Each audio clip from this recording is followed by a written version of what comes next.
It's happening. We're here. Do you want me to do It's some alive. usual vamping? Oh yeah. I'm getting that link. Hey, howdy, people. Welcome, welcome, welcome as you all swarm in like the bugs that you are, and we all are, as you join us for yet another episode of Write Once, Read Many, the hit worm stream / podcast. Today, we will be reviewing chapters 12.5 and 12.6 as part of the Plague arc. I am your co-host, David, joining once again. We got 2 + 4 × 5 driving, and the whole gang is here. Vic, Greg, and Vale. That's all 4 of them. That's the whole gang. The gang's all here. Reminder for everybody to set live chat. You know, you want to see all the spiciest comments, and then also the audience participation reminder. Do you think Taylor did a good job leading her people during the medical crisis in 12.6? Vale says, one of my favorite sets of chapters in the book, outside the ultimate best chapters in the book. It's okay, like a second tier ring of good chapters. Yeah. But I understand that. I agree. There's a lot of worm. And I feel like I'm playing the full version, so that's my bad. I was supposed to be playing the stream intro version, but I was playing the one that goes hard. Yeah. So we'll just have a messy intro, but that's fine. We always do. You know. That image by Vic is looking pretty dang gruesome. I gotta do the speed draw. That's my B. Okay. So, Vale says, if this was as good as Worm got, I would still have loved it. Wildbow is not willing to allow only excellent as a limit. Danny is fine. He's just sad. He's just sad. Thanks, Vic. Yeah. I think we can talk about the themes a bit. I do like the flashes of seeing the original 1.x Danny drawing in the speed draw. That's really cool. But we came up with some themes this time. We got Taylor's ability to multitask, and I was thinking that beyond the use of her power, she also has the presence of mind to delegate between her minions, to strategize, to lie to her dad, to save people, all while running through streets with the threat of the imminent disaster she knows is coming. We've also got Taylor's inner turmoil while dealing with all of the aforementioned things. She's very in her own. I mean, she's always in her own head, but she's very in her own head during these 2 chapters. She almost has a problem focusing, which she normally doesn't. Yeah, well, and it's not, I guess, focusing, yes. She's still, doing all of the things, but definitely takes moments throughout to note, man, I could really be doing a better job right now. Or, man, I got a lot of these regrets all over the place. Yeah. Typical Taylor. Typical regrets. And then we spoke about the mundane versus parahuman barriers. Actually, Greg kind of brought this up because we were on a call talking about it, and he was there. And also, Greg had said in the chat, despite not containing Gru, it is gruesome. Despite not containing Imp, it is impressive, says Vale. It is both of those things. Despite not containing bitch, it is bitchin', says Vic. Yep. You all are wonderful. Give me 7 more of those, and we'll call it good. Well, do we want to talk about the mundane versus parahuman barriers? Kind of has a lot of aspects to it. She's ready for a fight with like these ultra murderers, but she can't fight a fence. Um, and it goes back throughout the book. Like she's ready to fight Lung, but she's not ready to talk to Emma.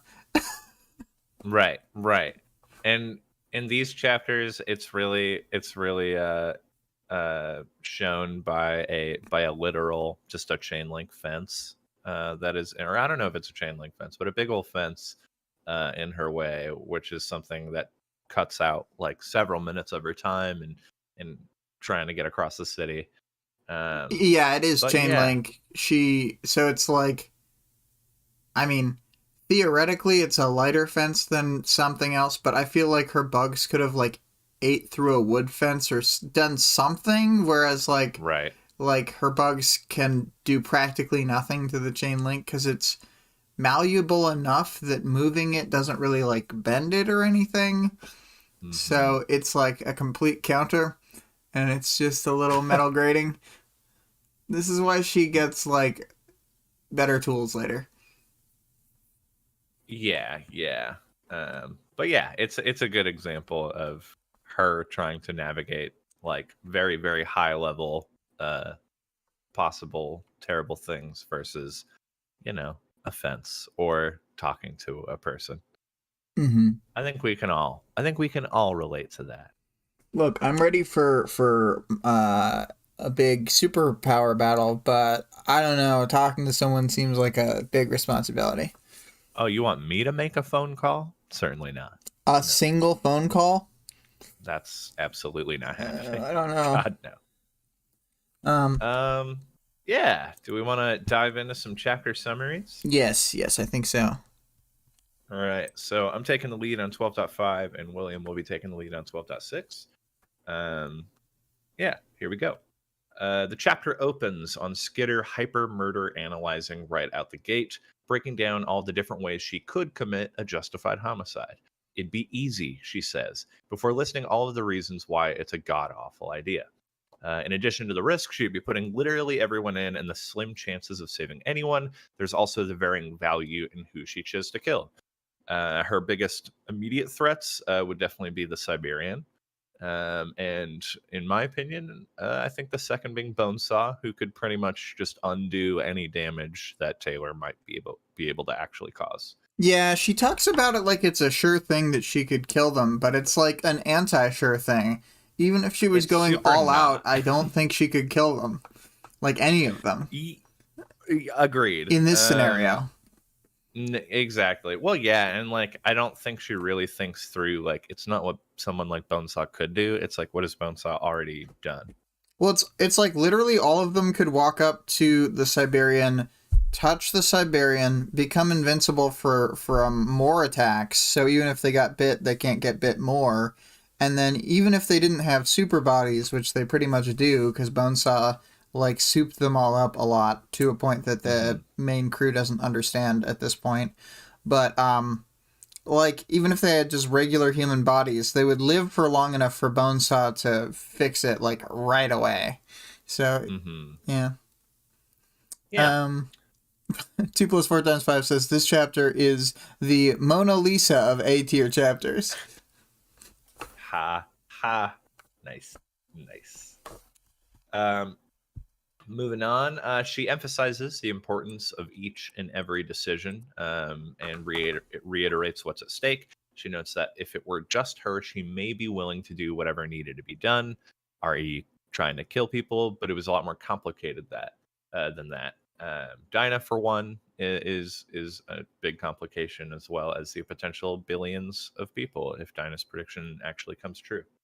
Mm-hmm. Um, Skitter finally realizes that being in the position to make the call as to who lives and who dies is a lot more complicated than just thinking about it. I remembered what Brian had said back when we'd found out about Dinah, the choices we made in terms of who we tried to save, those we cared about versus complete strangers. I'd rebelled at the idea of people abandoning people to their fates simply because they didn't know them and weren't connected to them in any meaningful way.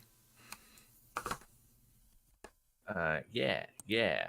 Which, you know, not to like dive into that quote necessarily, but I do like that those are the kinds of thoughts she has while everything's going on. Like she's having vivid memories and recalling specific pieces of information, which, for Wildbow is a good narrative tactic, but for Taylor is a good, like, damn, she's really got her head in all places at all time.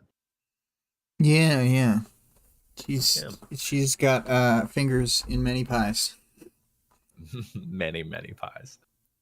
She turns from thoughts of lost lives to thoughts of saved lives. If she survives tonight, then maybe she can prepare to fight another day and all that.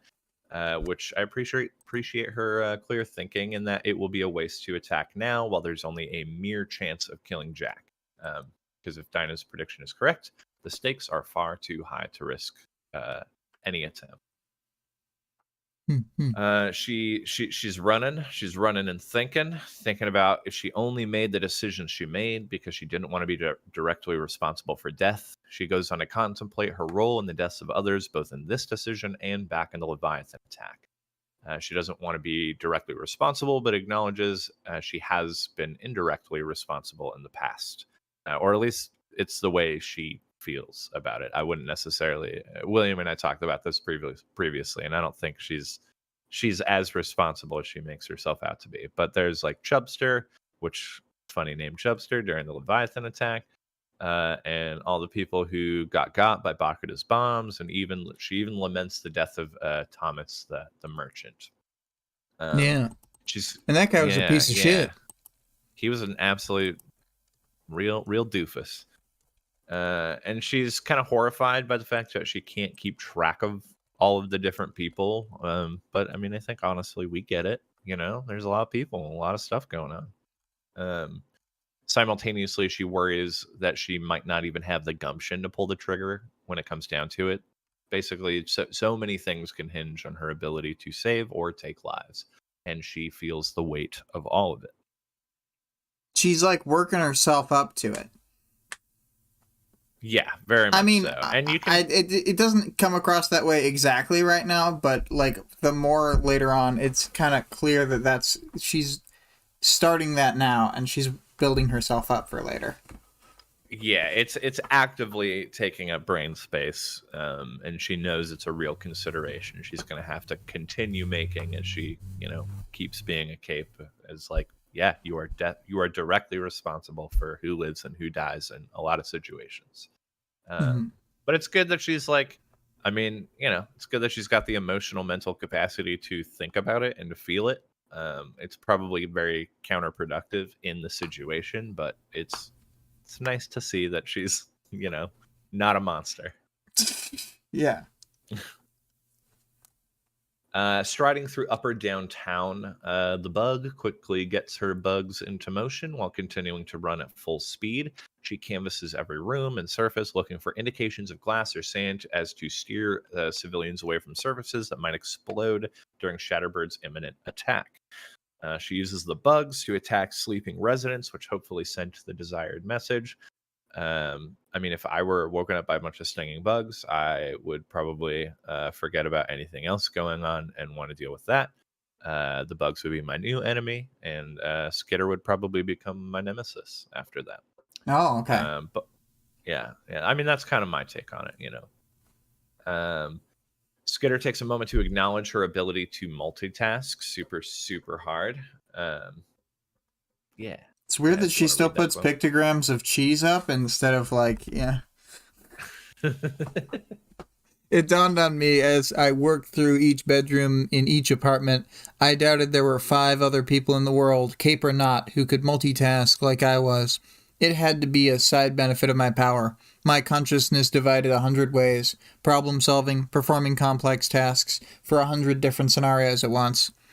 Yeah, she's doing 1 bazillion things. 1 bazillion things. We and her both agree that her power is pretty buck wild. Yeah, like having that much fine control on such a wide scale is pretty fucking damn impressive. Yeah. Yeah. Bye, 2 + 4 × 5. Bye. We'll listen to your commentary and jabs later. We always get some good things. I don't know if you keep up on the Discord, David, but we always get commentary that's timestamped afterward. Oh yeah, I'm seeing that here actually. Yeah. Well, Mm-hmm. it's good. It's nice and engaging. We'll see you later. Mm-hmm. Mm-hmm. Um, Yeah. let's see. Yeah, Yes. once everyone she can reach is awake after she bugs out, she writes out messages like she definitely writes out glass explosion 28 minutes. And then or some variation like just take cover or hide under bed. Basically, she tries to create as many distinct messages as she can depending on the varying situations, but obviously a lot of them have to be very simple and direct. Mm-hmm. Mm-hmm. She says thousands of people, thousands of warnings, just to put some scale to it. Of course, despite saving as many people as possible, being at the forefront of her thoughts, one of them has to be her dad. Selfish, maybe, but she wouldn't be able to live with herself otherwise. Because if you're going to bother having power, it's pretty useless if you can't save the people you actually like. Um, as she's running, she contacts Sierra on her day off, while allowing her bug senses to guide her movements, which, again, the multitasking. And Sierra's at the hospital with her shitty ass brother. You know the one. Skitter keeps it short and You know sweet. the one. You know the one. He sucks. Skitter keeps it short and sweet. Shatterbird's a coming in a measly 27 minutes. So get your last episode of Seinfeld in while you can. And then she instructs Sierra to convince the hospital of the oncoming attack. Sierra says she'll try. Yeah. Yeah. Which I think, Sierra's like, God, fucking okay, fine. But then she calls. As Sierra, I think the Greg had pulled out a good point, which is like, you didn't tell me until just now. Yeah, actually, yeah. It's like, hey, it's about to happen. Like, you would hope. I mean, I get why she, was just running, but she could have been making these calls like immediately Well, while like she she was told her running. dad, like, Yeah, on the other day or yeah. whatever, when she announced her. So, like, just before she met Sierra, she told her dad. But then Oh in the, like, 3 days yeah. since, she's never told Sierra or whatever. Yeah, there was plenty of time, and I mean, admittedly, a lot's been happening, but there's been plenty of time to just make a couple quick They calls, live shoot a together. text. Yeah. There's plenty of opportunity.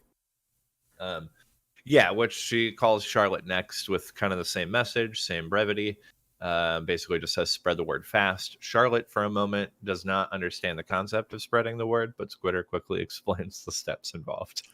Um, which I thought, I mean, I get it. I was being mean when I wrote that, I think, but I get it because Charlotte's like, wait, hold on, what's happening? What do I need to do?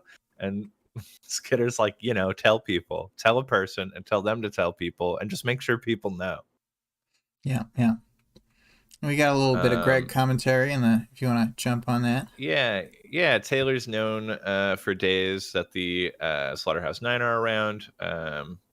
Taylor's known for days that the Slaughterhouse Nine are around. I understand not telling everybody because panic, but it means nobody has an emergency plan in place. Yeah, absolutely that. And I get not telling everybody, but at least tell like your two named minions. Yeah. But a lot on her mind, as is made very, very clear in these chapters. Mm-hmm. In the intensity of the situation, Skitter finds her power even more powery than ever. Extended reach of her fine control over the bugs, and she, takes a moment to appreciate even the slightest increments of improvement. Small adjustments for her means, hundreds of more people reached and lives potentially saved, which is pretty awfully heroic for a villain, huh? Really Mm-hmm. appreciating all the good stuff.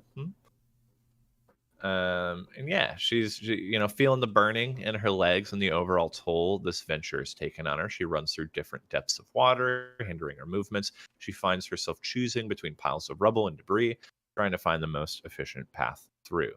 As she does this, self-doubt creeps in.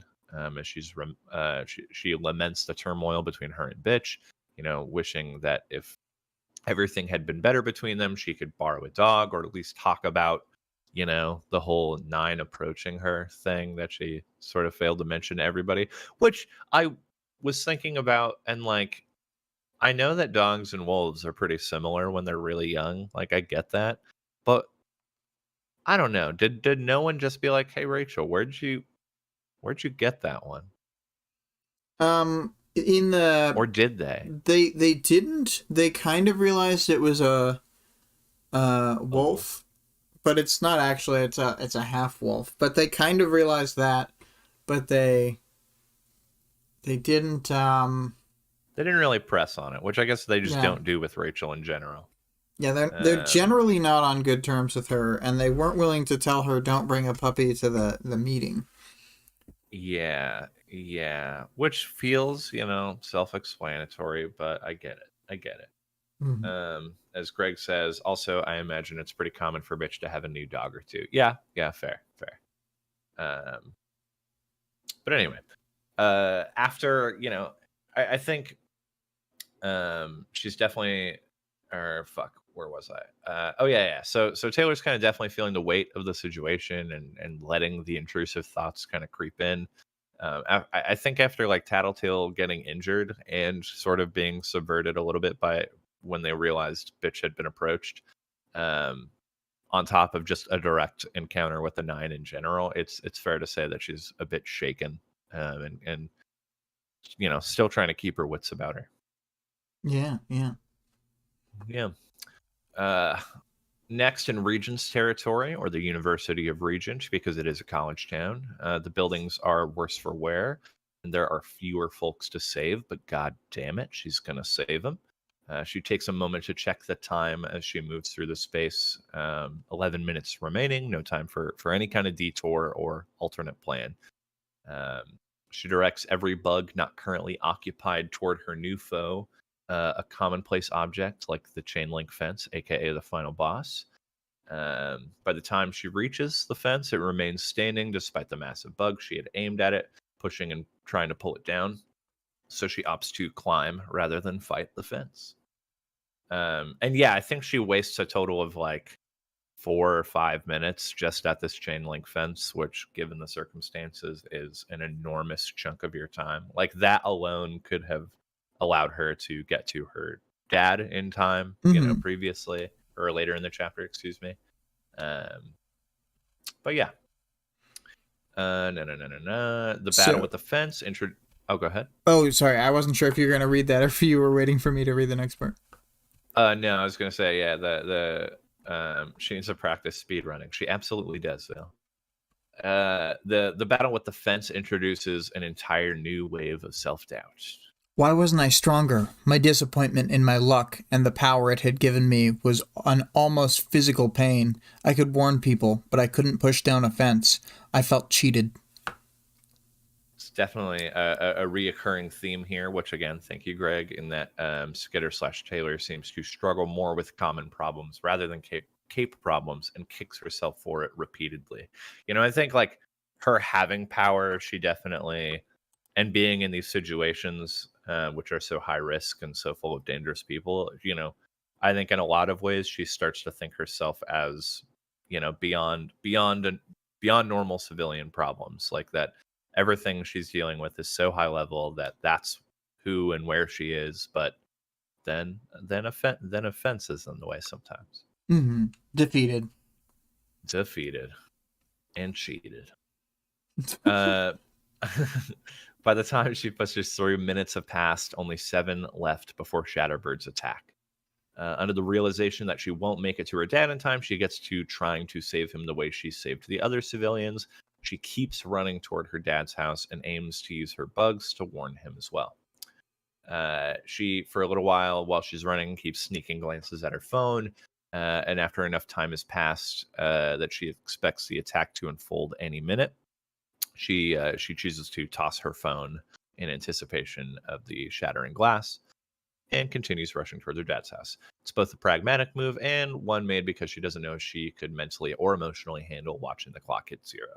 Which, yeah, I get that. Yee. Um, But also, as she like, you approaches, don't want to be holding your phone when the clock hits 0. yeah, the more obvious reasons of I don't feel like having glass in my eyeballs. Yeah. Vale, I bet there was a fence glitch. Yeah, probably. I hope she isn't putting up pictures of cheese on the wall by mistake. She's getting so distracted. I mean, I couldn't help but make a similar joke earlier. I think the cheese pictograms are so like evocative and funny. Um, anyway. Oh yeah. Uh, as she approaches her neighborhood, she hears the sirens from several vehicles nearby. With each step, more bugs come into focus, and she sets to providing more warnings to the civilians in range. Eventually, she gets to range of her dad's house and immediately drops to her knees and sweeping her bugs over the interior of the house in search for her pops. Vic says, "I just can't imagine how she made them look like cheese." It's good. Good. Danny is asleep under the covers on his side of the bed, leaving empty the side where Taylor's mom used to sleep. A fact which sends Taylor's mind to some darker corners, a reminder of how she's left him so alone. Which is true. It's kind of sad.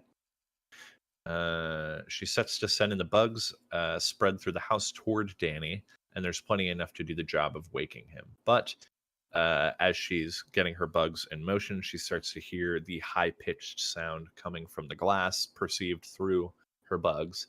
But it's only, it's limited senses, so there's not a ton of information beyond the noise. And Shatterbird's attack will hit at any moment. Yeah. Vale, headcanon, they didn't look like cheese. I've always wondered if like the words, I think she could maybe do better, but even those like seem dicey. Like if you are not the kind of person who is good at seeing patterns or stuff visually, like are some people not able to read this just because it's so weird? You know what I mean? I don't know. Because like it would be all like floaty and like the bugs would be kind of moving around and like I bet it's distracting. And it'd have to be. Who knows if they could tell it was cheese or meat in bone-in meat? Who could even tell? Who could even know? Taylor describes the noise and feel of the impact. It was as though the glass broke in response to some invisible tidal wave, caught in the non-existent water, carried along, shattering on impacts with surfaces. Slashing anything that would cut, piercing deep into any surface soft enough. I could feel it roll past me, south to north, loud. The impact hits less like an explosion and more like an enormous bullet hitting the city. Glass rains all around. I always thought that was like cool, and like I know it's loud like a shatter noise, but I'm guessing that she can feel like a thud before it happens through the bugs. Yeah, very much so. The very bassy feeling of it, rather than the glass itself, which is wild, very crazy. And there's clouds to the east where the beaches are, which they describe as raising up like a pale wall in the distance. Which Shatterbird's power is pretty. We'll talk about this more, but is pretty terrifying. But adding sand into the mix just feels like, okay, cool. Nowhere is safe. Period. Yeah, no. Google thinks I'm talking to it. Sorry. Like there's probably a lot of just sand in buildings because they were all waterlogged from like tsunami water, which probably like, oh yeah, if there's a minor amount of sand in every room, then everyone gets some sandblast just kind of across the board. Yeah, exactly. Very, very wide ranging power that has so much potential for mayhem. And once the force of Shatterbird's power subsides, like that immediate impact, Skitter picks herself up and manages to arrive at her dad's house, stripping off her mask and armor on her way, leaving them where they fall. She ties the arms of her costumes around her waist, which may not be the most effective way to hide her identity, but there are more pressing matters. She immediately gets to helping her dad and checking the damage, moving through the shattered glass. And she removes the bundle of blankets covering him after he was thrown to the floor by the impact. He gets pretty hecked up by the glass, blood covering most of his face. Though she looks around to notice that Danny has taken preventative measures, heeding Taylor's prior warning, namely the tape over the glass window and stuff. Upon further inspection, more bleeding at the back of Danny's head, but thankfully no signs of the glass penetrating through his skull. Not that she's exactly an expert. She's inspecting him and being like, oh, cool, nothing in the arteries. But she's also simultaneously like, I wouldn't even know if glass was in his skull, to be honest with you. Yeah, I mean, Danny stirs a... It would be hard to tell other than the alive or dead factor. Right, exactly. Yeah, and unless bugs have like some kind of internal HP meter that can detect this kind of thing. Yeah. I don't think so. I'm not. She doesn't mention it. Mm-hmm. Danny stirs awake, calling out to Taylor, which, I suppose there are probably only so many options of who would be lurking in your room in the middle of the night after a harrowing explosion. So he kind of immediately is like, is that Taylor? In very dad fashion, his first instinct is to make sure she is okay, despite who is helping who here. Which, either... Yeah, we'll talk about Danny a little bit later too. He tries to talk with Taylor as she continues to check for more serious injuries, but in classic Taylor fashion, she redirects and only wants to focus on the problem at hand. There will be time for emotions later, which is kind of a constant refrain for her. She's very much like, no, we'll deal with personal problems when the world isn't ending, but the world's Just always ending. Bottle it all up and don't even think about it. Bottle it up.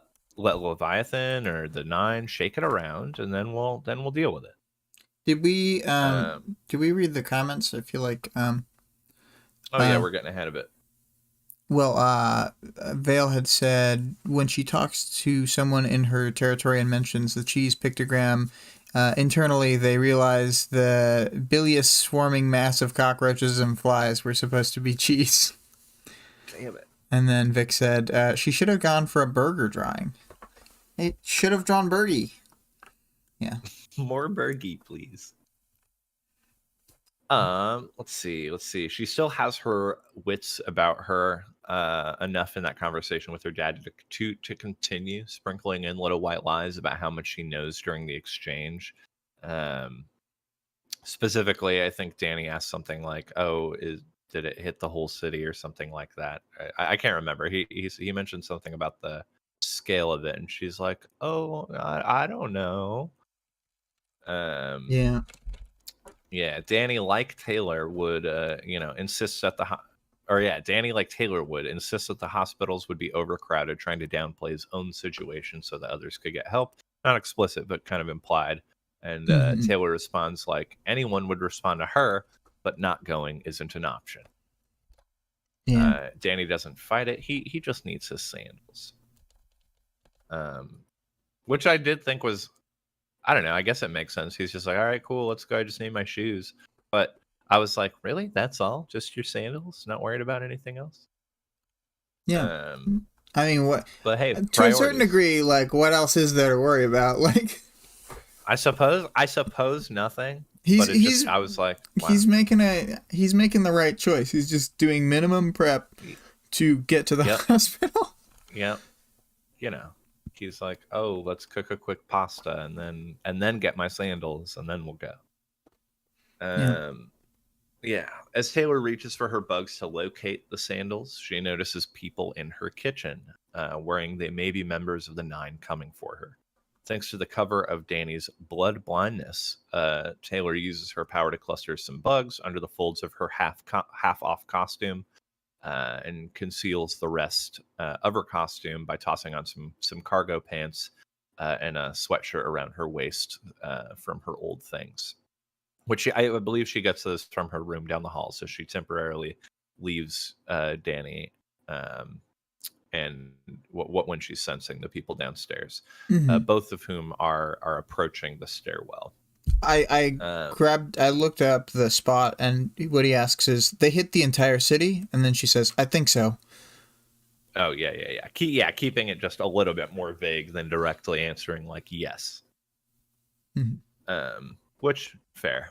It's not like it's definitely not like a high concept lie in the moment, but just an omission of detail. Right. Yeah. One of the two people from down the stairs calls up, and it's a voice Taylor doesn't recognize. And Danny, unaware of the potential danger, answers their call. Taylor then grips her knife in preparation, but couldn't really make out the words being said through her bugs. Although they weren't that far away. I figured she would have just been able to hear them, but Yeah. maybe they're talking quietly or something. Or she's just, her brain is occupied. She re-enters Danny's room to find two paramedics had arrived and are loading Danny onto a stretcher. They notice her skulking about and asks if she needs any help. She refuses, and they let her know they'll be taking her dad to the hospital. They ask for her help to make sure that their path is clear. And pretty much immediately, Taylor's very suspicious. The timing and helpfulness of these paramedics didn't really make any sense, and she couldn't place them. They're not the Nine, nor the Chosen, nor the Merchants. Still, she let them do their work. And as they load Danny into an ambulance, Taylor asks if she can ride along. Yeah. Vale says Taylor identifies their gender, truly preparing for Taylor-style battle tactics. Yeah, yeah. But the thing is, the greatest technique of all can happen to any type of person, where she puts bugs in your nose. Yeah, that's the boss killer right there. Don't put bugs in your nose. Do not put them in there. Put them in your nose.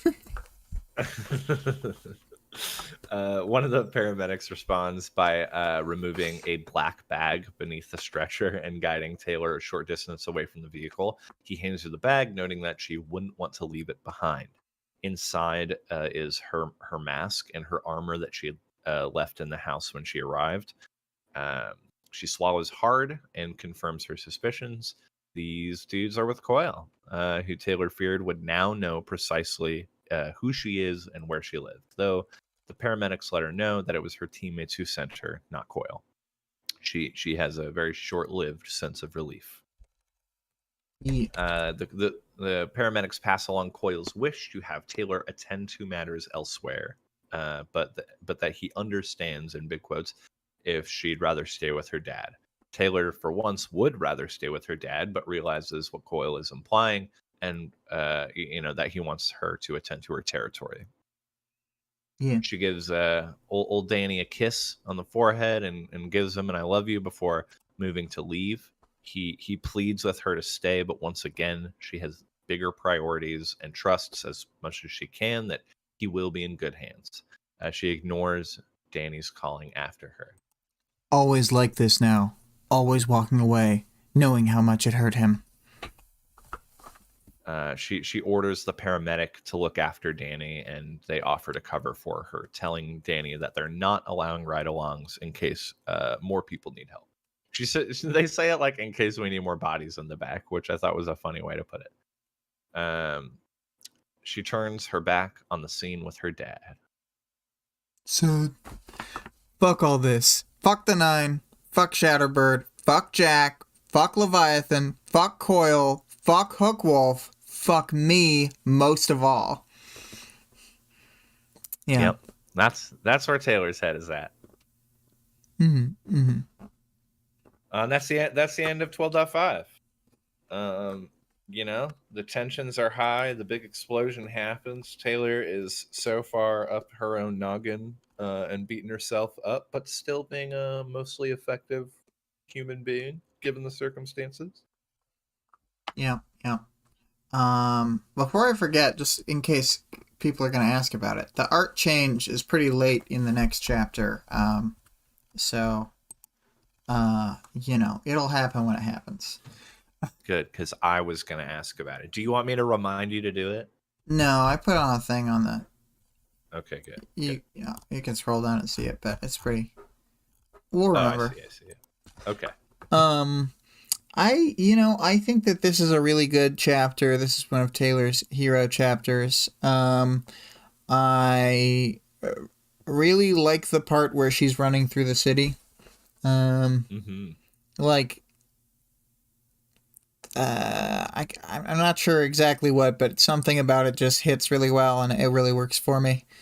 Um, I think it does a good job at like moving us through the city, like without without spending too much time on details, but giving us plenty enough to envision the space and Taylor's headspace. yeah. And like it's also just it feels like the chapter really like blooms in scope when she goes from like running to doing all the things at once, and like she goes from just being her to like being in the entirety of the like surrounding blocks, and like Mm-hmm. I it just feels like she really uses like somehow the chapter like conveys to my brain the idea really well that like she is diving deeper into her power, and it's like this desperation move that allows her to tap further into it, and she's like pushing her power in a way that feels like will give Mm-hmm. her uh not necessarily permanent personal growth, but like permanent growth of the actual literal use of the power. Yeah, well, and yeah, and I'd say like as well, it's good to see Taylor as a character, always sort of critiquing her own work and always trying to like best herself, even in these horrible circumstances. She's like, okay, here's what just went wrong. Here's what I did wrong. Here's what we need to do for from now on. Yeah, yeah. And It's good.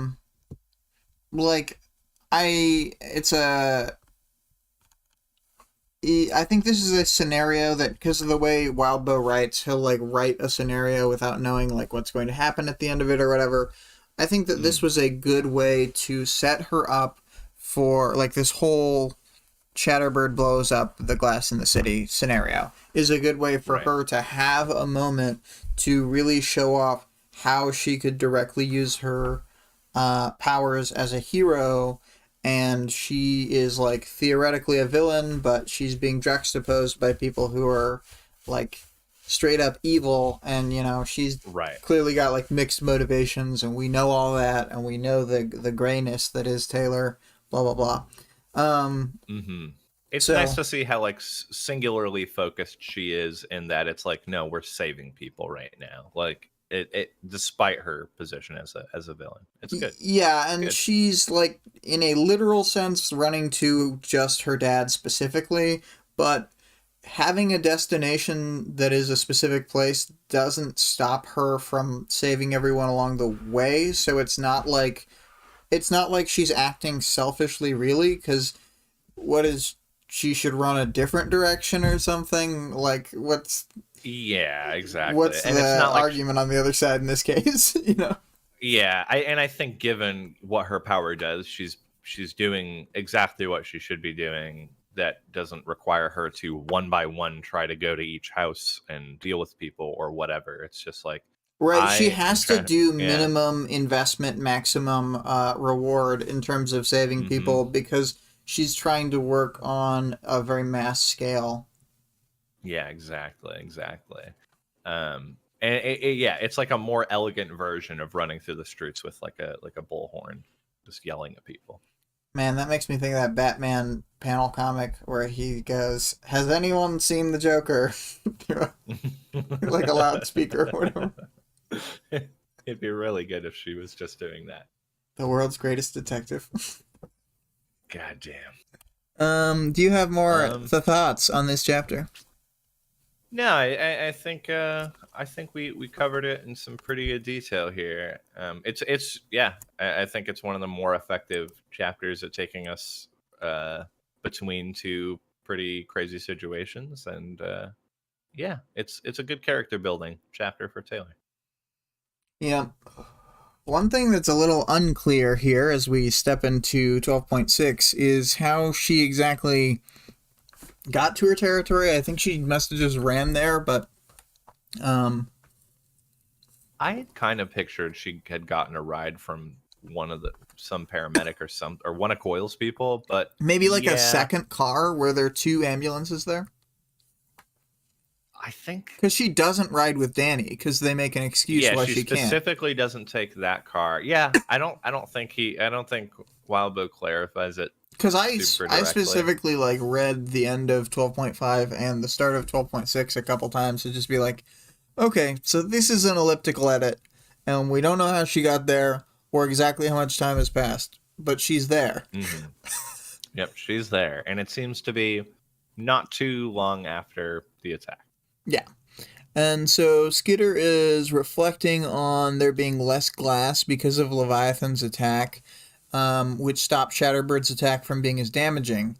And it feels like there's like an idea to be mined here beyond the literal lack of glass. It's like they survived the previous attack, which allowed them to fare through this better because Mm. they're like more used to disaster. Yeah, Um, they're more weathered. They're wizened. yeah.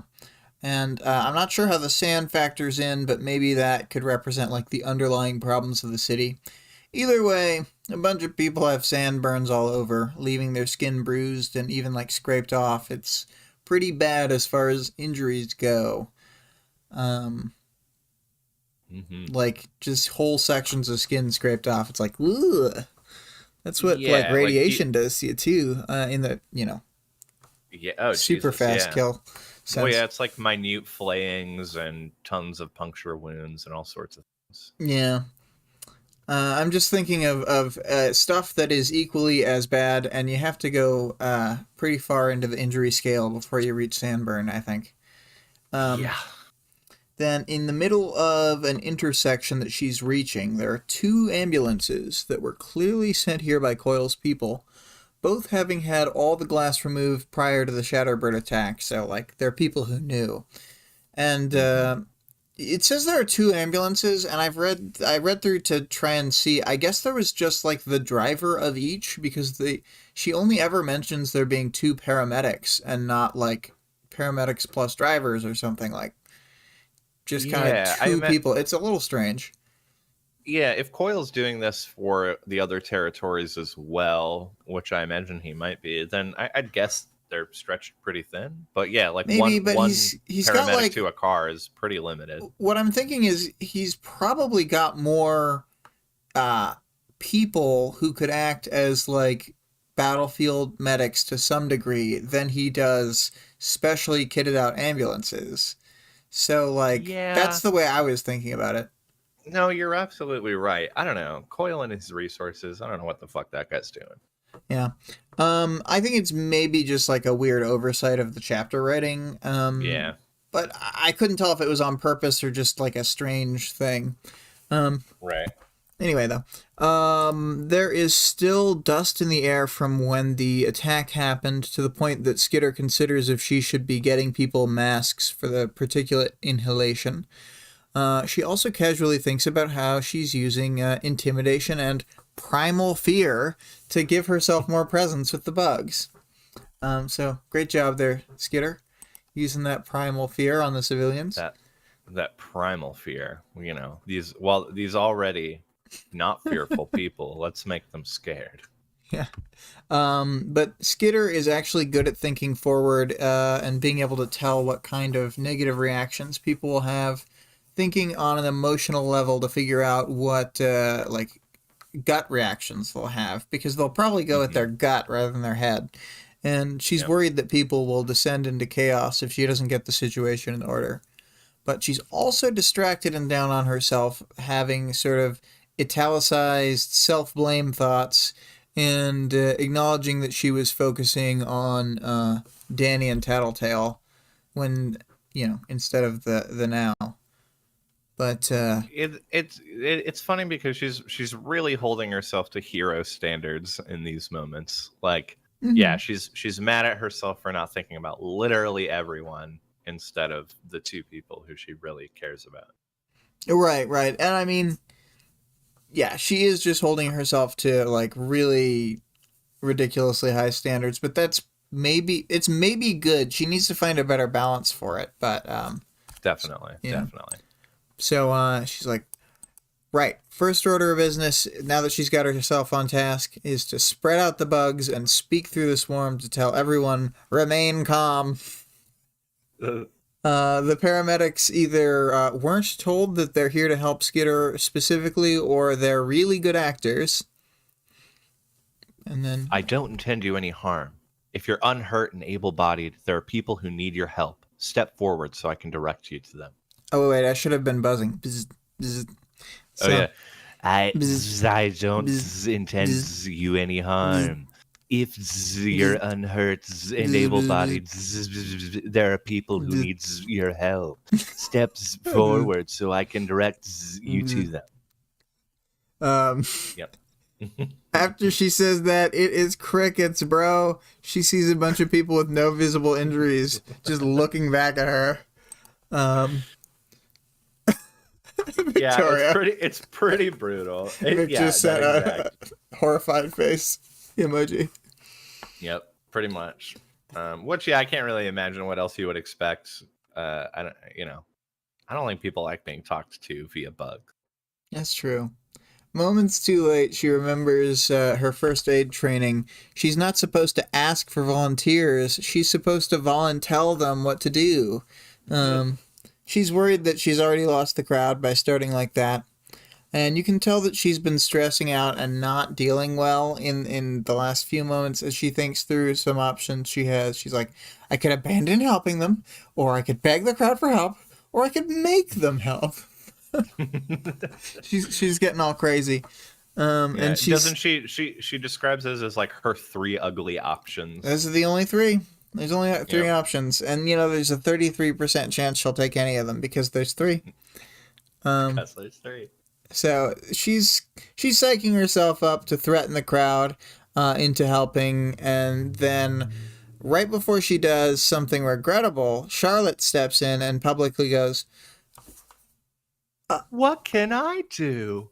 And she's seeming to play it up a bit for the crowd and get the ball rolling for Skitter's triage mission.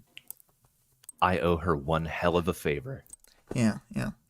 I mean, kind of, but also she's this is her job. It is her job. This is why she gets a daily rate. Yeah. And then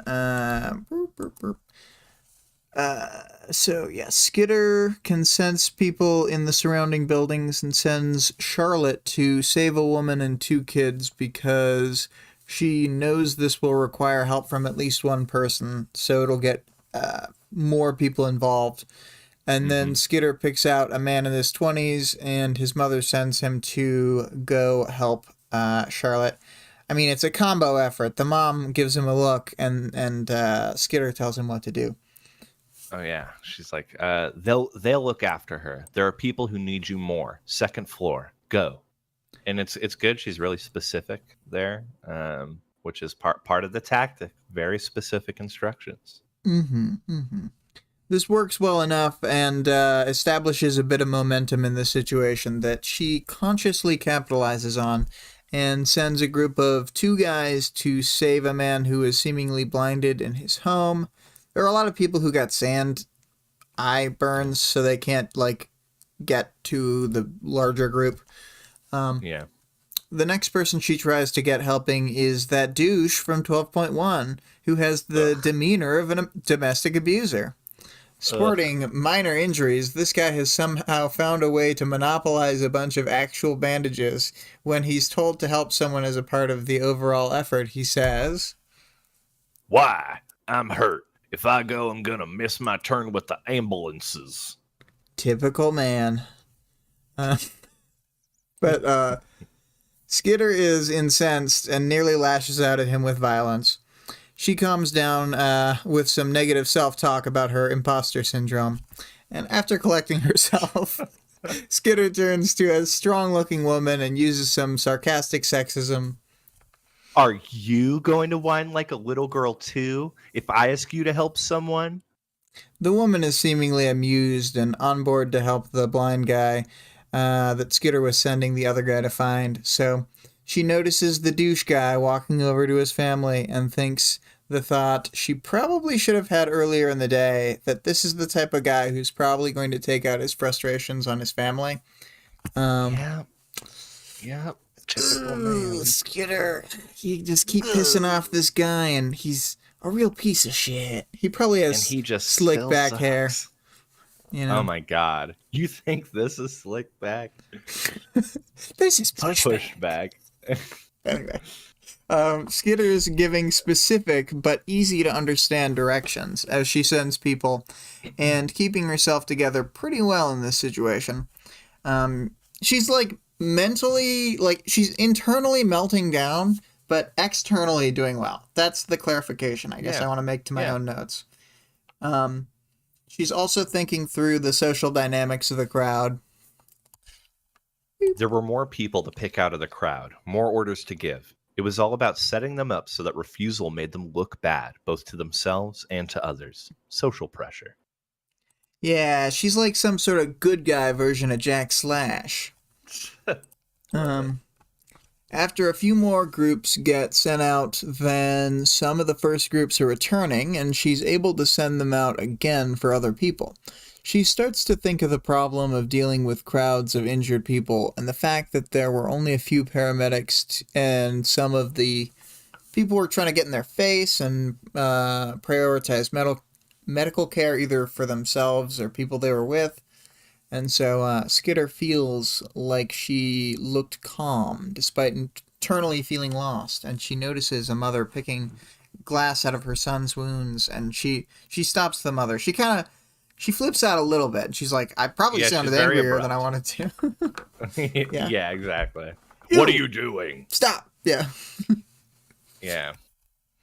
But she has a sort of halting, awkward back and forth with the mother where she'll say a thing, then she'll get like partially refuted, or like she'll have to explain herself. I think this is maybe like one of her worst. This and dealing with the old woman are like the two areas where she's like, I am bad at this. Yep. And she's explaining that it isn't safe to pull out the glass and talks about her helping other people later. And so Skitter comes up with a plan here to bring supplies and distribute markers and stuff that the crowd could use to get the people to be essentially doing prep work for the actual paramedics by marking out the areas where they have cuts that might have glass shards in them with different marking systems, like one for deep cuts and one for shallow cuts. Mm-hmm. And then she continues to direct people while she's waiting for the bugs to get here, and sees two people moving someone on a makeshift stretcher, and she makes her own bug version of that. You know, you gotta. Mm-hmm. She's like the steel master of power ideas. But what's your thought? Yeah. Well, and tell me if I'm just reading into this, because I very well could be. But like, it seems to be. I'm feeling like it's a common theme that Taylor has a hard time speaking to like older women or women in authority as opposed to men. She definitely seems like more confident when dealing with men in authority. Not as much with the women. Like, yeah, at least in this situation. I guess that might be true. She kind of like she can push back on Gru as a leader, but she has like a harder time saying no to Tattletale. Right. Exactly. Yeah. Or even dealing with Rachel at all. She seems a lot more comfortable with dudes, which, you know, given her upbringing, might just be a byproduct of that. Well, because she got like socially ostracized in like a weird way by the. I don't know. Maybe that has something to do with it. I don't know. I don't know if that's intentional by any means. I think it's just like, in a lot of different situations, like coincidental. Like I'm not convinced that it is but it's something to track. Give it a read with that in mind. Yeah. Yeah. We'll think about it as we read further, I guess. So it's like the idea that she is not as good at dealing with female authority figures. Yeah, and that's a loose theory. Well, because she does way better. Like, she's not as aggressive against them, so I think it actually helps her relationships with women, because she. I mean, it kind of means that they can walk all over her at first, but I think that she gets to a position where she feels more secure and has like better boundaries. Because like the times when she has like a hard time saying no to Tattletale, although it might cause a problem in the moment, I think it like smooths over some of the conflict they would have had in a way. And then Yeah, she and in the does case kind with of Tattletale, become an authority figure over Tattletale it kind of reverses later. yeah. And yeah, in like regards to Tattletale, like it that I don't really read much deeper than like trying to disagree with any friend, really. Like you really value the opinion of. Yeah. Yeah. Well, I'll think Yeah. about it, but I think with like It she might gets just be along better circumstantial. with like Dragon than she does with Arms Master. yeah, even like way later when Arms Masters Mm. had his redemption, she's still like so she at least has better relationships with women. Yeah. And I think later on, like that becomes a non-issue. Yeah. But at least in the first half of the story, maybe a little bit, maybe a dash in there. Mm-hmm. And then I think you're here. Yeah. yeah. Skitter makes her pitch to the injured people crowding around the ambulance, tells them not to pick at the glass, and then explains how they can mark out their injuries, initially getting unhelpful reactions from the paramedics. She corrects some of what she's saying so that she doesn't get an actually about her details on getting x-rays, which frankly, that doesn't matter at all right now because there aren't any working x-rays in the city because the Shadowbird. Yeah. So like what the fuck does that matter? It's a non-issue in the moment, and yeah, it seems Just like a weird thing to make us think about. Yeah, like don't get yourself to a point where you would need the x-ray. Right. But timing the pitch to the people she's talking to with the arrival of the supplies. And mind you, she's been waiting for the supplies, but she's still been like marshaling people around. There hasn't been any like downtime. She's just been constantly like doing stuff, as far as I understand.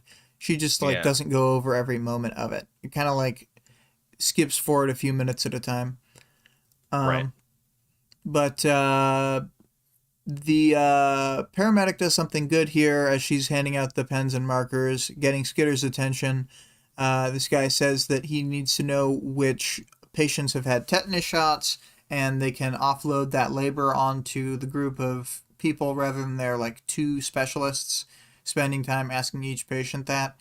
So this kind of organizing and prep is kind of exactly what Skitter is good at. So it's good.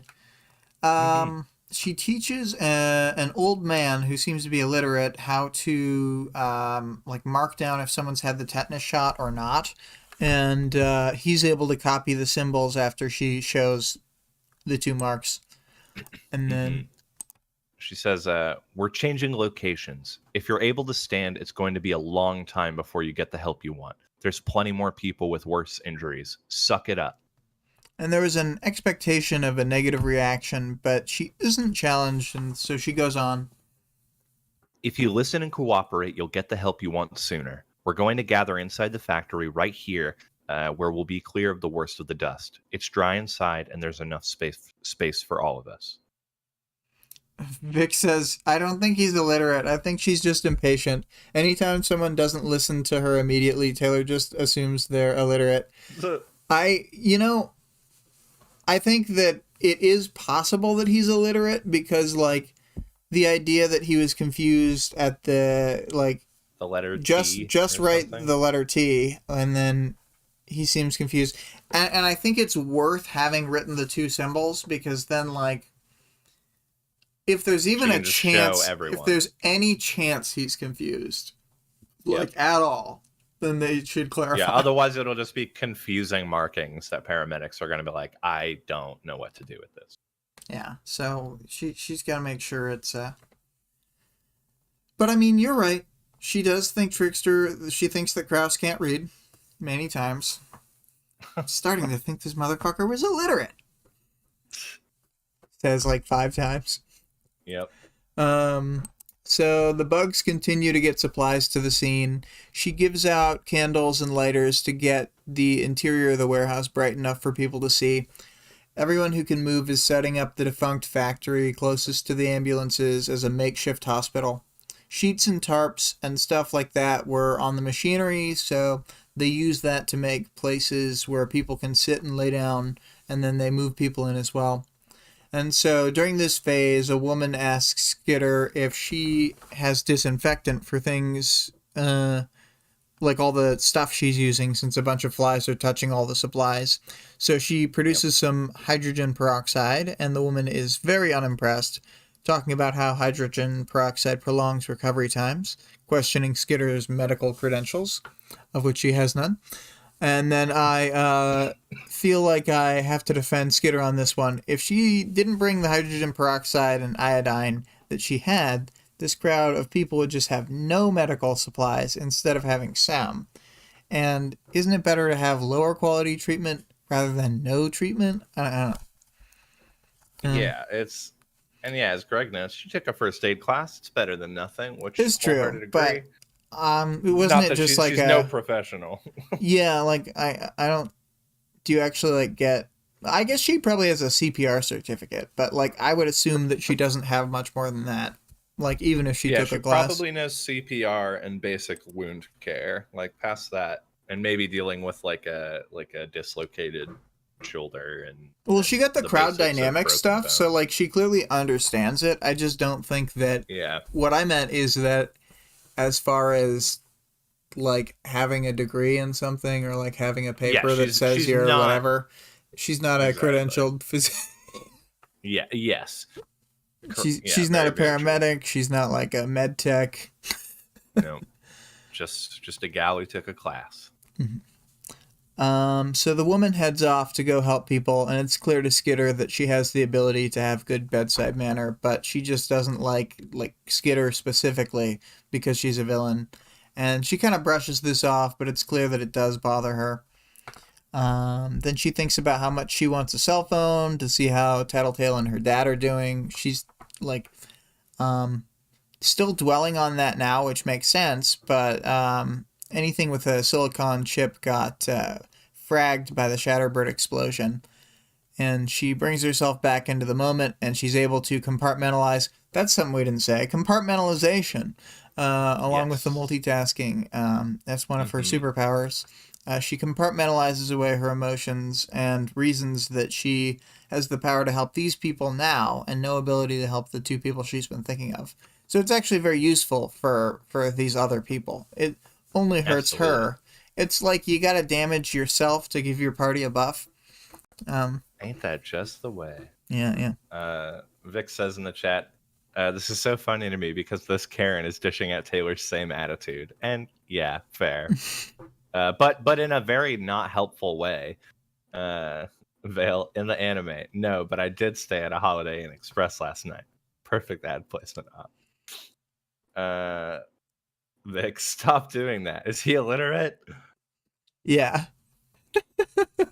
Well, she at least doesn't say is he illiterate. She comes up with a solution, whereas like this woman is like doing the like this isn't good enough. Okay, so what should we be doing? Not this. You're asking me? You're the person in charge. You're the supervillain. I'm just a medical professional.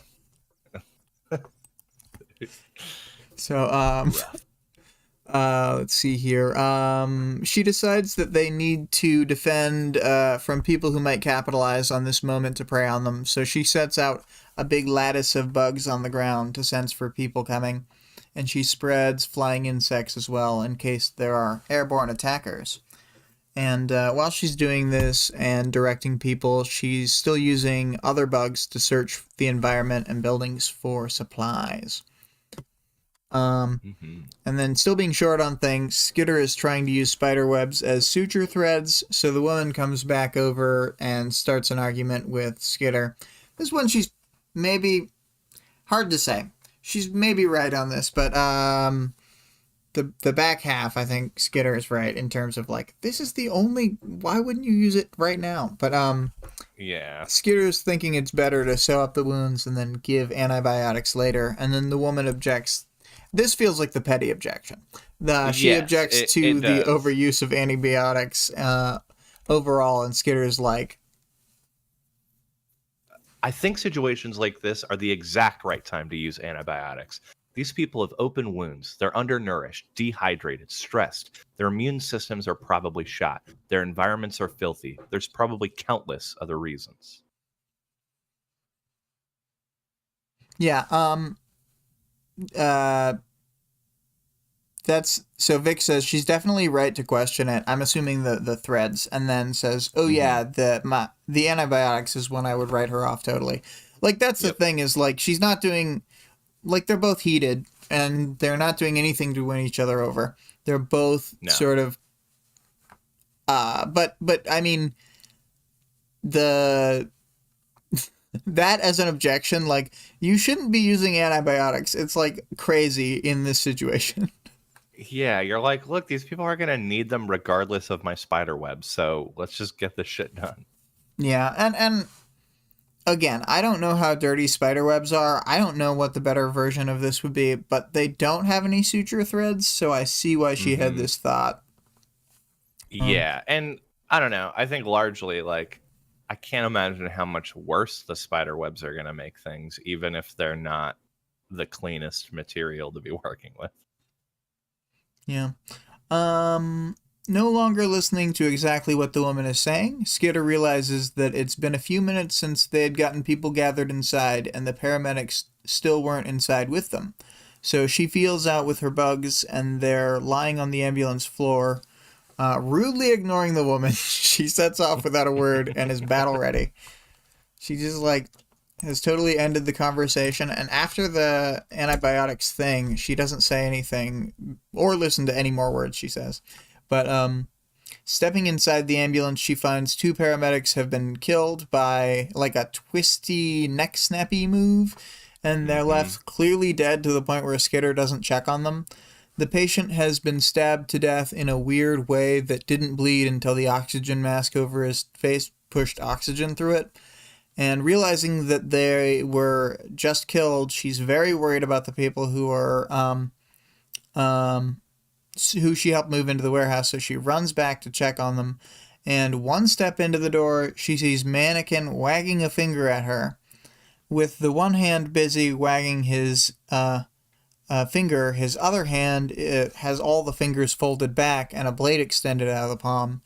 And Mannequin's taken the old woman who kept bothering Skitter hostage, probably because she was helping people, and he's like a serial killer specifically obsessed with killing people who are helping other people or trying to make the world a better place.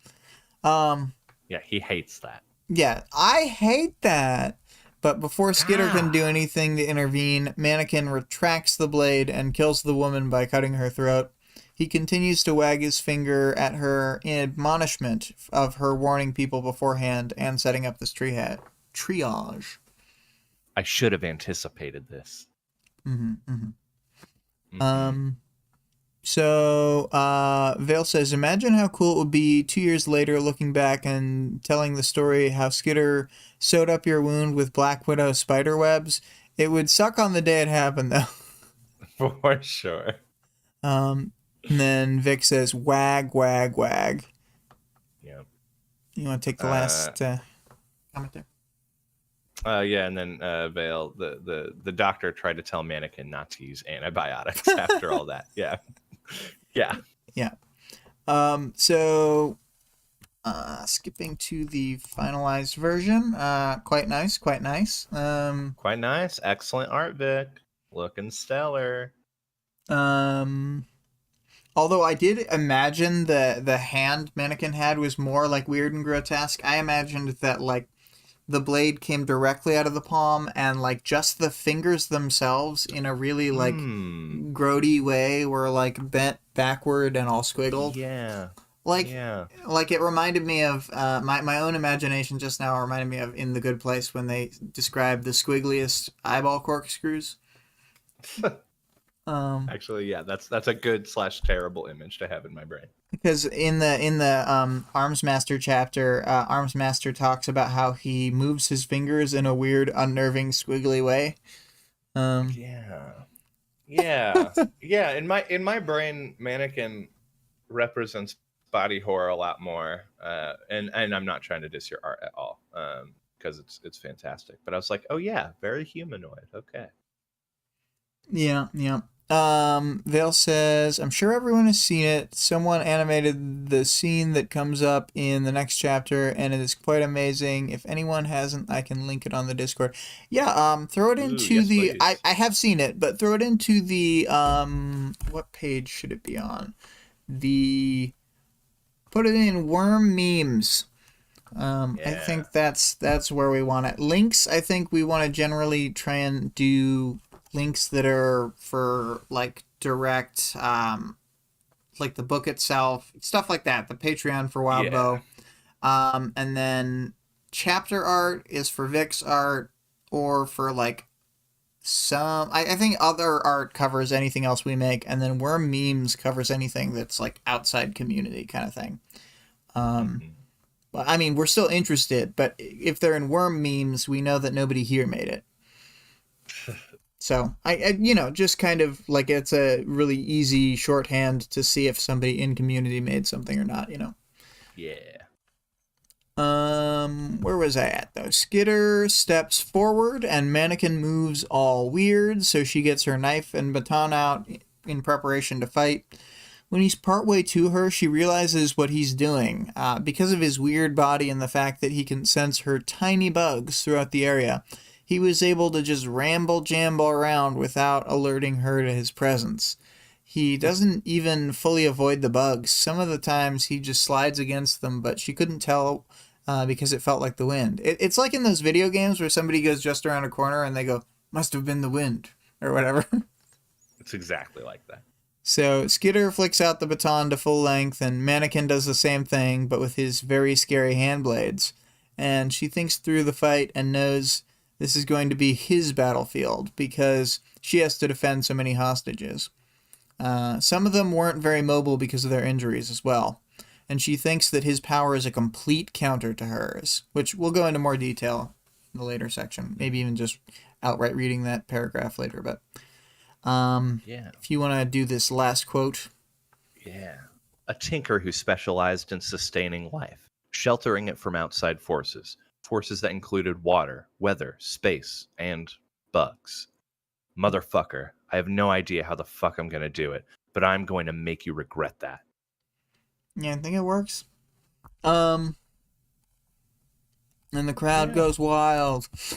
Go Oh, bug. bugs, bugs, bugs, bugs. But the part I kind of cut out was more the stuff around Mannequin himself and his like reputation in the past. But Mm-hmm. Mm-hmm. but yeah, final chapter thoughts. Very interesting chapter. I really liked this one and the last one both. I really liked on first read, and I had this.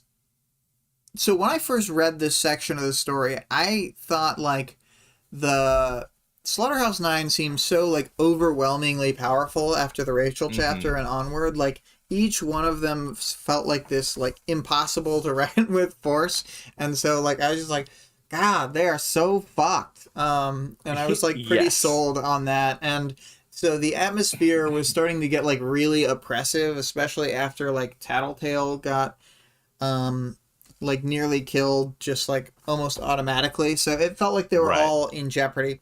And then somehow things equalized for me after this fight. She gets like she does a lot in 12.5. She is really effective on the triage in my opinion in 12.6, Mm-hmm. and then like this fight, it's like a hard fight, but she's gonna like come out of it essentially. And I finally felt like, oh, this is like doable.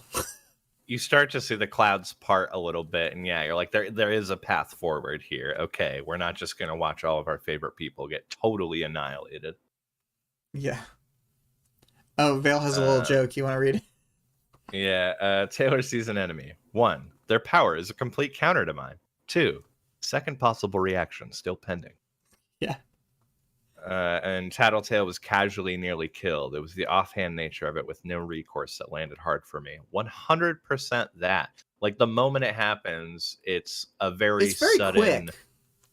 Yeah, it's before anyone could react, including Taylor. She's like, "Hold on, my face is covered in blood. What?"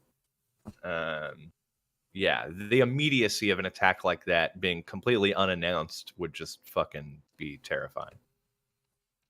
And especially because Jack didn't even really give a fuck that much. It He was just just like sort an of frowns for offhanded a second. maneuver. He's like, ugh. Yeah, And like he's just disgusted by it. up to that point, the in the conversation, Tattletale had said several like seemingly provocative things, and then he's set off Right. by this thing she doesn't anticipate. Yeah. Which, I mean, I think it is not, this is last chapter stuff, I guess, but I think it's a good testament to like Jack's nature of just like, he's very impulsive and he'll react when he feels it's appropriate. Yeah. So, any more final chapter thoughts before we move on? No, I think just to echo what you said, like I think in 12.6, yeah, Taylor's definitely, exerting what little power she has and really taking charge of a situation that, I can appreciate she feels some kind of ownership over the people in her territory because that's the promise she made and the gamble she's taking. But she really actually embodies the things that she says and the things that she feels. And regardless of her medical prowess or what have you, she does really well to use the skills she does have to be as effective as possible. Yeah. And then Vale had said, I wonder if her power informed her that Jack was annoyed after she got sliced. It probably did, because her power is, like, super annoying. Like, it totally is... It's, like, as annoying as it can be to her. It's always like, your friends don't like you. Ha ha ha. Yeah, that's got to be the worst. Yep. Yeah, Tattletale's power is intrusive thoughts. Yeah. I sort of talked about the arc stuff when I was talking about my recollection of my first read, so I don't have much more to say about that. Do you have anything to say about how these two, or either of them, relate to the overall arc? No, I mean, I think you're right in that this, like, this 12.6 specifically does kind of mark a turning point where you do feel like you've hit a plateau of how things are going to be before it ramps up again. But no, I mean, I think as far as the arc goes, these chapters aren't totally the peak. They're like the midway climax. Yeah, no, I don't have any too much arc thoughts necessarily. I think you covered it pretty dang well. Cool. Val puts in another little joke, sort of in the style of Tattletale's brain. Quick wrist flip, sideways glance, eyes roll. He is annoyed. Vic says, I feel like this is officially when Taylor starts thinking of herself as better than mere mortals. That's true.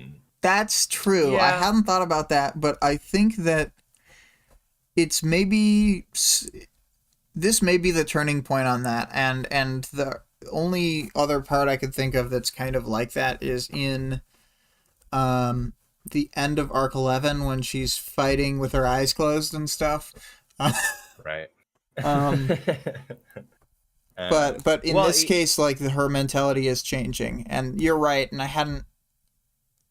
I guess it's subtle, so I hadn't super noticed it, but she is just like, I think it's why, sorry to cut you off. I think it's why those mundane problems start to annoy her so much more than they would have previously. Is because she does start thinking of herself as better than mere mortals with mere mortal problems. She's here to deal with the big bads and the heavy hitters and all that stuff, and that's because that's where she belongs. And we'll see in Ward that, like, even when someone even when a parahuman is trying to keep themselves in check in this regard, they usually slip into disregarding non-parahumans to, like, a huge degree.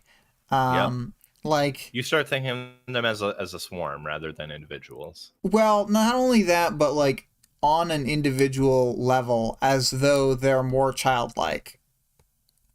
Oh, sure. Like, I'm just Yeah. thinking of the way that the protagonist and Natalie speak to each other in Ward, and like the way that the Yeah. protag thinks about Natalie. Right, right. Yeah, and it's very complicated with that pro tag. I assume we're omitting the pro tag's name Yeah, to might avoid as well. spoilies. I mean, Yeah, probably everyone's gonna know, but why the hell not? yeah.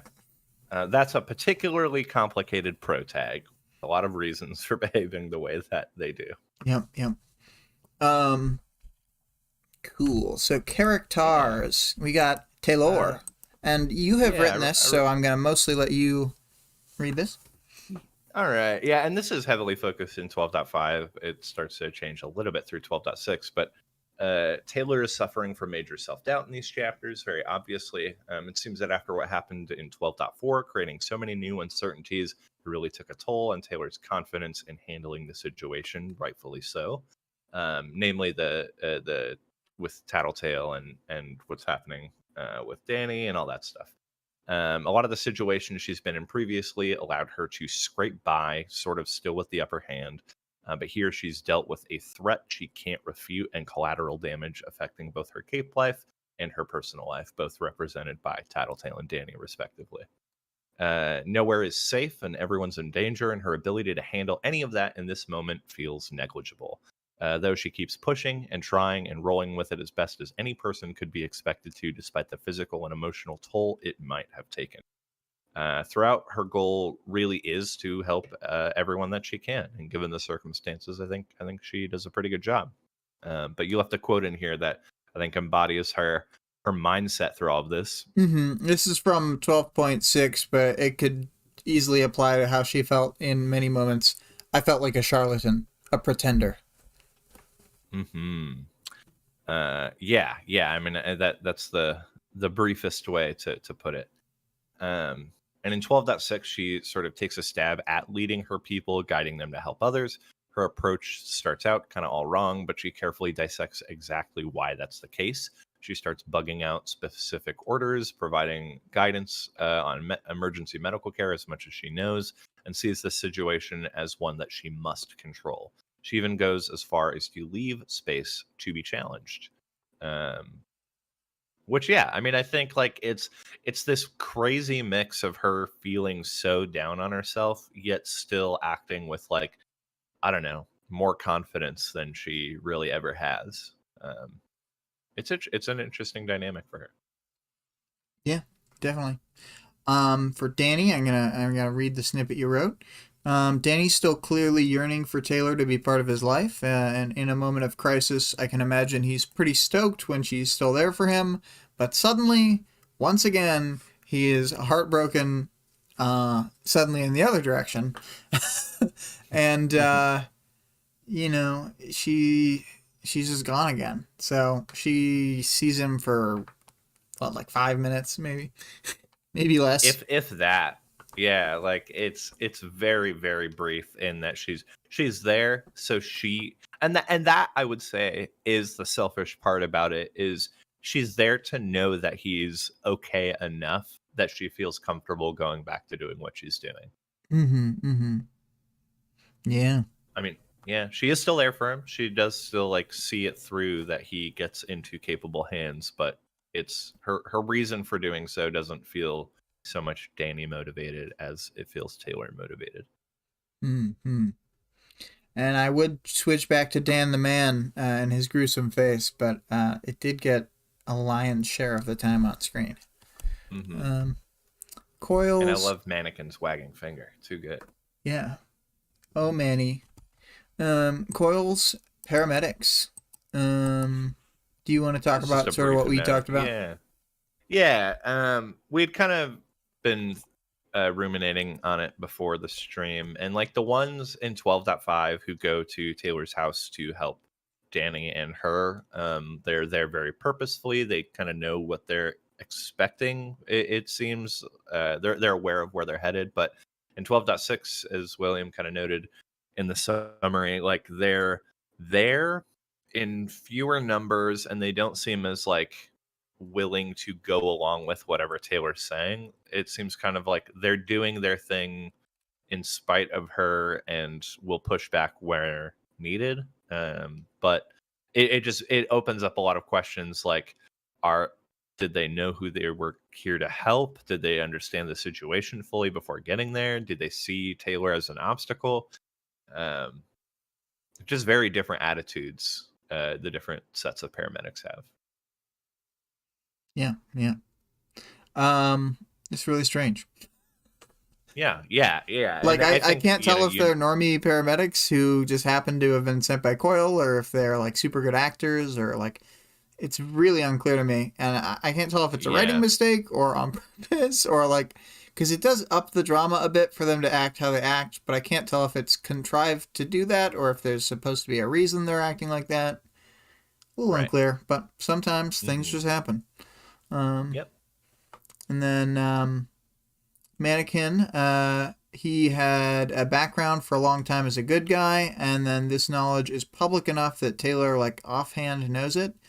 She considers it something that, like, anyone who's kept up with capes for the last 25 years would know. So he has as far as parahumans go, 25 years is a long time to not die. Yeah. He must have been one A of the very first long time. capes, too, honestly, if it was 25 Hmm. years. Yeah. Because if we think of Yeah. 2011, and then you go back 20 years, that's 1991. Five more is 1986. So yeah, he must have been one of the first capes. Yeah, which I mean, explains why he's had so much time to perfect his craft. Yeah, turn into a Dolman. Hmm.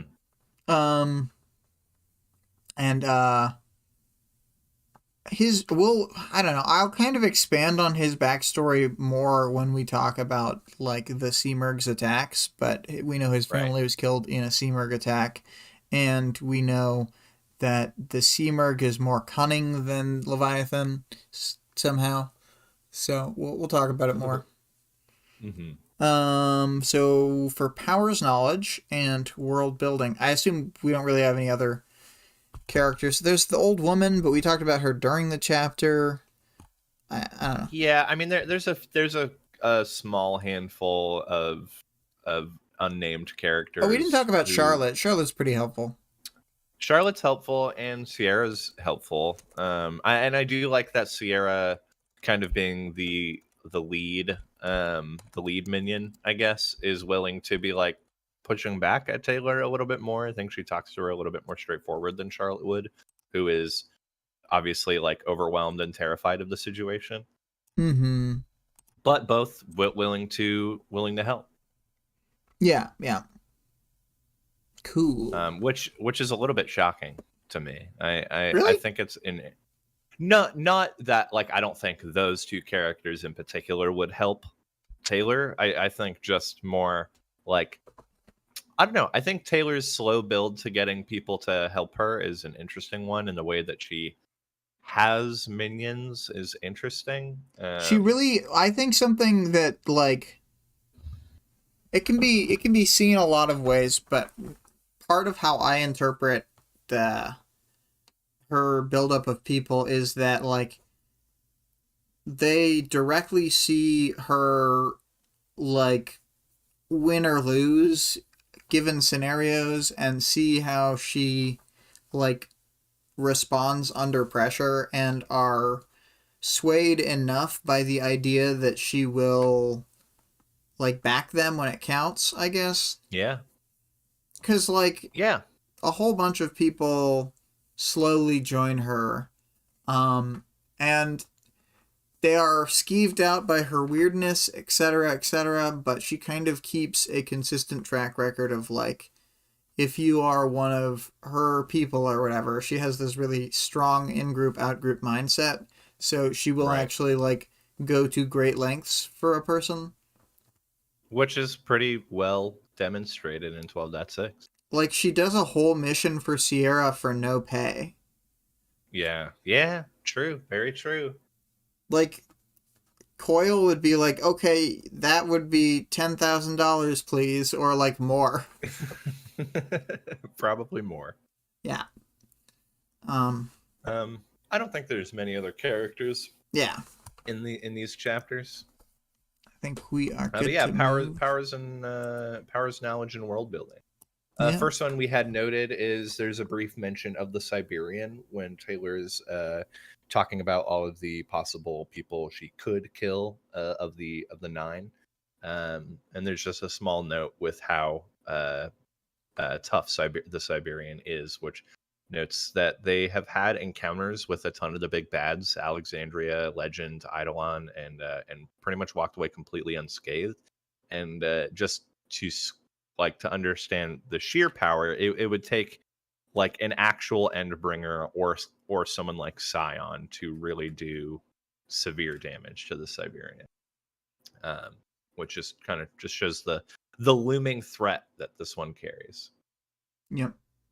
Mm-hmm. And then Taylor, I just wrote unlimited bugs, which David then expanded to say increasing range, more fine control, to add a layer of mystery to her power. In 12.6, she utilizes her bugs to seemingly allow items to appear out of thin air into her hand, when in reality they're simply carrying them over to her and covering the object in a way, or in an odd way to exert more authority in the situation, trying to make her bug power seem more powerful to the civilians, which doesn't seem to work out all that well. I think it works fine. It just doesn't work on that one lady who probably thinks it through. Yeah. And it's just like, I know what you're doing. I'm not like these And it's rubes. gross. Yeah. I know what you're doing. And do you have any rubbing alcohol? Yeah. We have Shatterbird, which we don't like necessarily functionally learn a ton more about their power, but but boy howdy, it's pretty dang dangerous. Thankfully not as dangerous if the city had been in better condition, much of the glass already having been wiped out from Leviathan. But given that sand is literally everywhere, most people have phones, there's glass already shattered hanging around, and it's just kind of an unavoidable substance to have unlimited power to access. It's a pretty intense power. Yep. And then so You had made this note. Yeah, I was gonna say this isn't about these chapters, but I had only thought this week of it. But if Coil had asked Dinah for an exact path to kill Jack before he left the city, that would have had to include them surviving the crawler attack to get that fire. And then I wrote, Coil dumb. Coil dumb. Yeah, we talked about that a little bit more on a separate call, but it really does go to show you, like, that's the kind of power that if you simply ask the right questions, it can change your entire fortune. Because yeah, like he's wondering like what their chance is to survive given X, Y, or Z. But yeah, if he reframed the question, it would realign the they're results. like, what are the steps that we need to take to survive this crawler attack, rather than like, what are the steps that we need to take to kill Jack? And then like, it's just like a better, bigger question. Right. Well, and like with his own power, even beyond like how he interacts with Dinah, it makes you wonder if the problems he's trying to solve when using his power are the right problems. Like he could always be.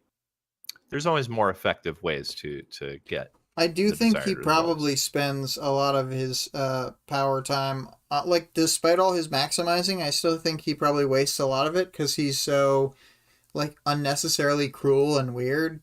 And I don't just mean like the times when he's torturing someone. I mean like the ways that he gets information. Like you learn later, and I feel like we know at this point that Coil's a weird douche. You learn later that he like takes his own people and like tortures them in alt realities to make sure that they're not like betraying him and they're not like moles or whatever. So yeah, he probably just wastes a lot of time doing that shit. Right. like a fucking psycho. Yeah, yeah, and it gives him an opportunity to feed into all of his worst behaviors without any repercussions. Nice. 2 plus 4 times 5 is back. Boss left, Oh, so I can hell stay for the yeah. rest of the stream, not including when I'll inevitably Yeah. get interrupted by customers. Hells Well, yeah. fuck your boss and fuck those customers. You're here to stay. Yeah, exactly. Well, this is perfect because I specifically, as a bonus, wrote out my answer to last week's question. You had said you were disappointed, so this is why I did this. So mine is a test from Jack, and it would be to kill someone or do something, and like the specifics would change depending on the cape, but to kill someone or do something that would make a powerful cape your nemesis. And it can be a specific person or just like a hero who's powerful or something. But like not to kill that person, but to leave yourself a new powerful enemy.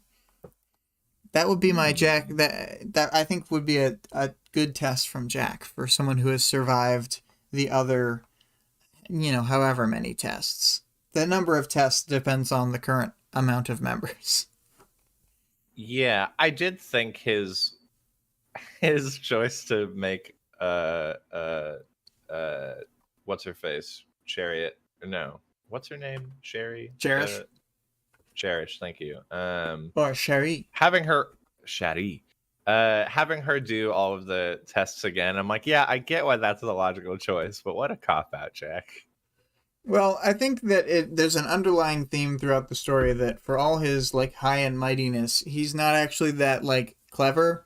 He's just kind of an asshole, and like because he murders people, then like no one can talk back to him. So Yeah. yeah. Yeah. Yeah. So 2 plus 4 times 5 says, so along the lines of kill Purity's daughter, but not Purity specifically. I like that as a Jack test. Yeah, I thought it could be either a Jack test or a Crawler test, because as Crawler, he's like wanting people with crazy powers to come out. So it would, even if they couldn't hurt him, it would be a test that would be kind of like drag them into his mindset or something. So that's why I thought it could be a Crawler test. But I wrote Jack test because it felt more Jack. Love it. But yeah, Purity would be a good target for it, but I figure there's so many situations and it's just kind of whoever's around. Like, what if you made Dauntless your main enemy, then like you're fucked later? Like, that would be, I mean, that'd be great. Narratively. Yeah, it'd be terrible for Dauntless, who I like, but narratively it'd be great. Anyway, so typical Jack. And typical. For audience participation, it is, do you think Taylor did a good job leading her people during the medical crisis in 12.6? And I am just going to sequentially read the chat in the audience participation. So it was from 2 plus 4 times 5. Taylor probably should have tried to work with the gray-haired woman instead of against her, especially because that woman is an actual medical professional. Vale says, and not in opposition, but Vale says, Taylor led the people, then she stepped up and put herself between them and danger. In that situation, there's nothing more I would expect. She's not a great people person, but she is great at intercepting danger and throwing her body in front of it. She used that talent to its fullest. 2 plus 4 times 5 says, true enough. The important thing in that situation is to have a leader, not whether that leader is perfect. As we all no, Taylor is definitely not perfect. Do we all know that? Yeah. And then Vale says, completely agree. I wasn't in any way meaning to argue. If you hadn't posted about Dr. Greyhair, I would have. It was a very nice way to show Taylor's weakness in interacting with people. If you want to take Vix. Sure. Vic says, Vic is ignorant plebeian, yeah? Yeah. And okay, you can tell that Vic is on that Nitro shit again because the specific icon right now is the alternate version of the same character that's the like Discord pick. So it's the hell yeah. 2 different versions of the OC. Yes and no. Taylor did a good job leading, but should lie less and be open to input in a situation where her doing a good job is way more important than any possible damage to her reputation. Definitely Yes. agree there. It's about being effective, not constantly maintaining the power structure. Yeah, I get that why she's so obsessed with the rep and stuff, but she needs to balance it better where she's able to take a hit to her rep or whatever, or a perceived hit from just her perspective. um, Mm-hmm. and then, be able to work with people better. And then you want to read Greg's as well? Yeah. I think things would have gone better if her opening step was liaising with the paramedics, figuring out what they need to best treat the injured, then directing people to make it happen. But given the extraordinary circumstances, late at night, tired from a breakneck dash across the city, stressed from seeing first Tattletale, then Danny injured, I think Taylor did admirably. She keeps it together. I agree with all of that, Greg. Yeah, that's basically like, I think that encapsulates everything I would have to say about it. So, would you like to read the question since you thought it up? Yeah, so for next week's audience participation question, if you given what we know about him now, if you could create a counter power specifically designed to deal with Mannequin, what would that look like? And it is dunked. It's on the Discord now, so people can react to that as they please. Does anybody have any final thoughts? I'm gonna probably start playing the outro song. Boop. I have a final thought. I'd love to hear it. I just want to say thanks for having me, guys. Oh, A real treat. Love the chapters. Loving love where the this chat. shit's headed. Thanks as always for doing this. Love it. Oh, thanks, Vale. Thanks, Vale. All right. The song is starting, and it's quiet now, but I'm going to up the music volume over time. And for now, I'm going to read out them links as we do. So, the music used in this episode is Infestation, 2 different versions of it, by ScarlettXOX, who you can find at twitch.tv/Scarlett_Rogue. Our Discord server can be found, the link is in the channel description as well as the stream description. The author of the work being discussed can be supported on Patreon at patreon.com/wildbow. The full text of the work is available for free online at parahumans.wordpress.com. And there's also a fan-made audiobook of the entire work at audioworm.rain-online.org. Oh, Vale is saying, Pale tomorrow? I didn't see any replies. Yes, I'm sorry, I'm bad at communication, but I am in for Pale tomorrow. The time indicated was 8 p.m. Eastern. Yeah, I can do that for sure. So, other people can say at their leisure. Greg says he'll be there, so. Oh, and David, if you want to start reading Pale, and read the first arc tomorrow, you can totally talk to us. I might take a rain check this week, but we'll figure it out, because that sounds fun. I haven't read that one, so I should. Yeah, I haven't read it either. So I have read the first arc, but I literally have read to 2.1, and that's where I stopped. Oh, nice. So. Okay, so I don't have too much catching up to do. Yeah, but in this book club, we'll be talking about Arc 1 today. I didn't read that far. I'm going to be rereading it. I mean, when it was very first coming out, I read to 2.1 and then did not keep up. Anyway. Okay. Yeah, I'll take a gander at that. So, yeah, anyone in the little group can ping Vale on the Discord and get in on that group. But heck yeah.